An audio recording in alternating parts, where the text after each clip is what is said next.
কুমারঘাটের আশ্রম পল্লীর বাসিন্দা তথা পূর্ত দপ্তরের অবসরপ্রাপ্ত কর্মচারী মাখন দেবের একমাত্র পুত্র মলয় দেব ওরফে মান্টু দেব গত শুক্রবার থেকে নিখোঁজ।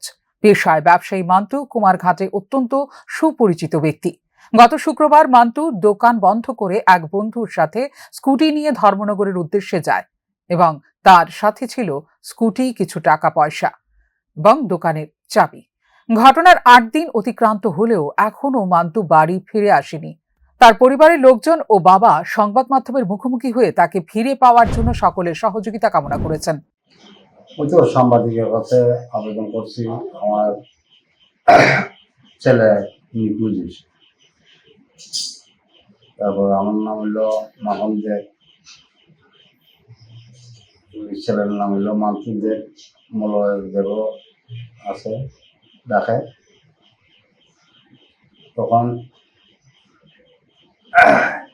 কতদিন ধরে সেটা আজকে 9 দিন চলছে,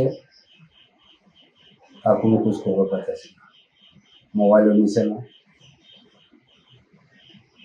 তখন সবার কাছে অনুরোধ আর কি।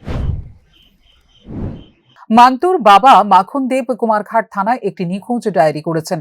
মান্টুর পরিবারে তার পিতা, মাতা, স্ত্রী এবং এক ছেলে ও এক মেয়ে রয়েছে। ফিউরো রিপোর্ট, নিউজ নাও।